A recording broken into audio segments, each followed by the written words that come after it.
Heyo, what's up guys, it's your boy and welcome to another Witch from Mercury review. I do have a little bit of an explanation to give in regards to last week's episode, which was the review for episode 6 if I can remember. So basically my review for episode 6 got a copyright strike. While I do understand some of the reason, I just wish they were more specific whether it was a part of the video or the video itself. Because it really bummed me out when I found out that I did get a copyright strike. I don't have help from anyone when I make these videos, so it really sucks. It's literally just me making the script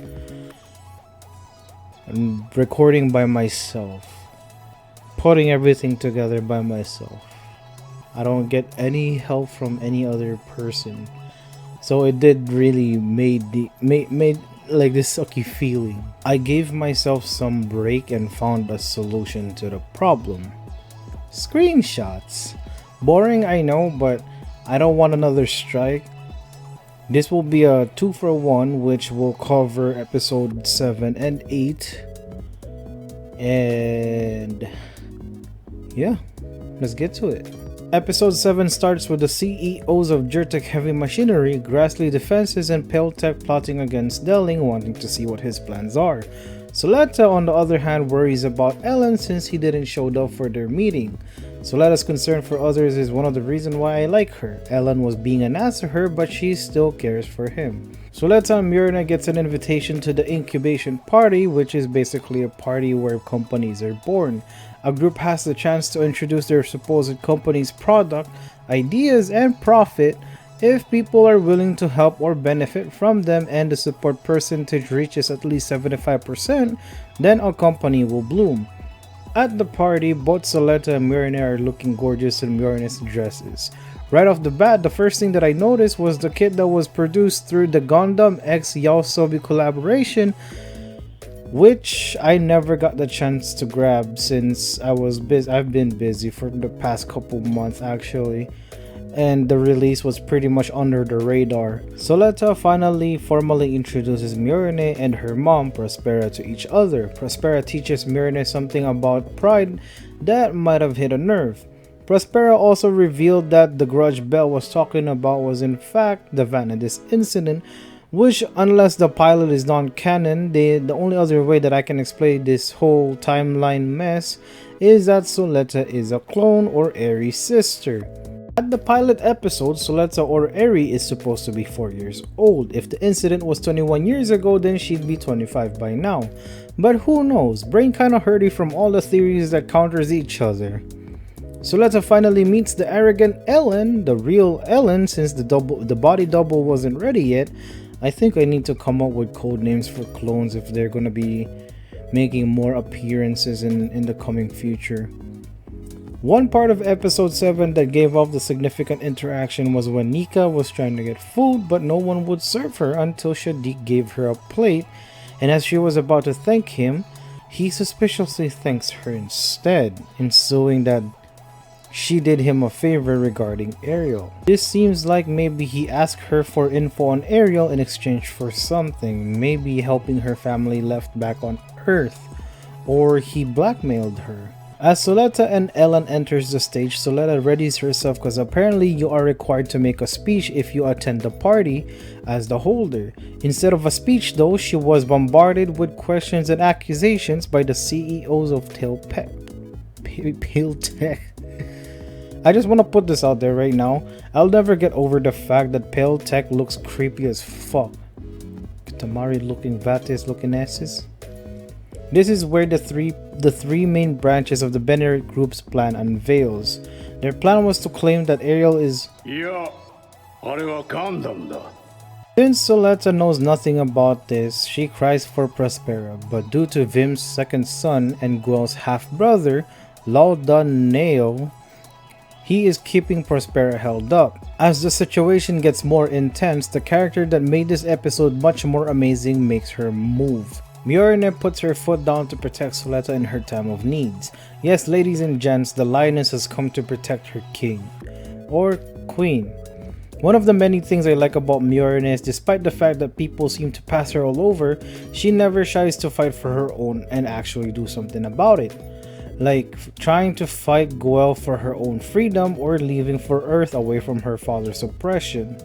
Mjolnir proposes a better way to handle the situation instead of dissolving Pharact, the team that made Pharact, Ariel, and losing 120 billion. There is really no solid evidence if it's dollars. She wants people to invest in her own company, a company that will focus on protecting people's lives but with the use of the Gundarm, the very thing that Delling deemed illegal for taking the host's life. Her company wants to hire the development team for Pharact and Ariel to make this happen, and honestly it seems like a for surefire plan. I'm not sure if Mjolnir just came up with this plan on the spot to save Suletta, or she's done her research to be ready for this presentation.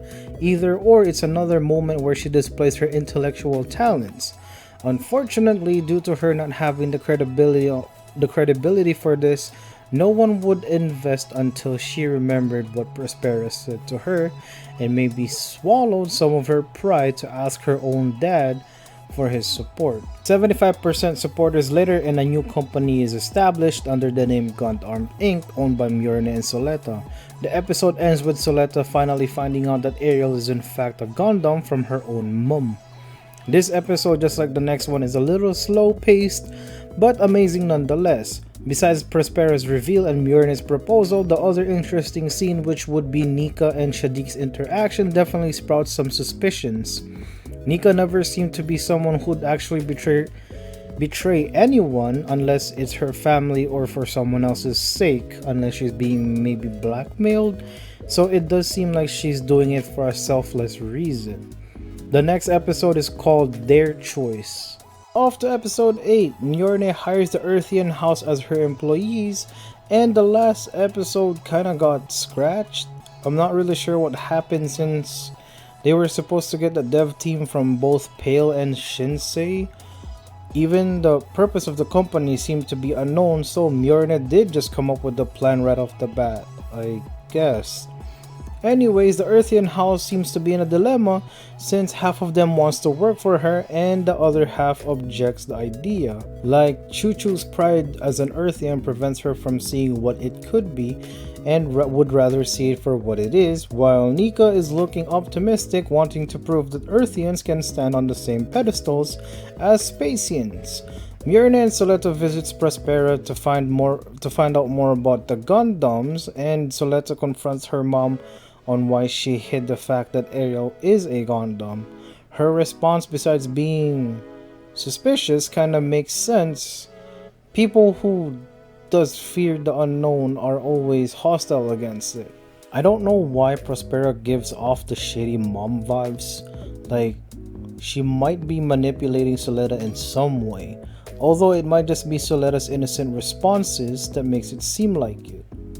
Shadik seemingly wants to take over Mjolnir's company from her to benefit his stepfather's company. At least that's what Mjolnir said. Back at the Earthian house, they struggle to decide whether they want to sell weapons, but everyone is pretty much opposed to the idea because none of them wants to start another war. The final decision was left to Mjolnir since she is the CEO of the company. Shadik again tries to attempt to get a hold of Mjolnir's company to no avail. After taking some time to think and a visit to Belmiria, Mjolnir finally makes a decision. She decided that her company will continue the original purpose of the Vanadis, that is to use the gun format for medical advancements, helping other people survive the harsh conditions of space and connecting Earthians and Spacians. One thing that kinda made me wonder about this part is the fact that while Mjolnir was explaining herself, she was showing a video of Cardonabo, but Suletta forgot who she is. Even if it's been a long while, she couldn't have possibly forgotten about her, right? Since no one objected, the company's purpose was final. The most cringiest but innocent video was made by their advertisement team and was sent to different people, like Prospera, who gives it a laugh.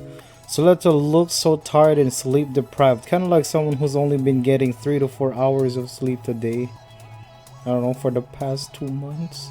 As they were about to celebrate with some food, Shadik and his harems plot a plan to prevent Mjolnir's business from starting with what seemed to be a bylaw of school regulations. And this part honestly confuses me. If Shadik wanted to take Mjolnir's company to open his stepfather's eyes to what Gundams could be, then why prevent her from doing so? Like, he has ulterior motives that will probably make her company look bad. Who knows? I'm trying to hold myself from theorizing since brain hurty. It does seem like Soleta will have to duel Shadik this time to revoke the article. With that said, the next episode will be called One More Step. Have an amazing day and take it easy. Peace! By the by, in regards to the episode 6 review, I'm not sure if I want to touch it or re-edit the video. I shall see. I have other projects I want to work on, so I can't wait for the season to end, honestly. But happy holidays.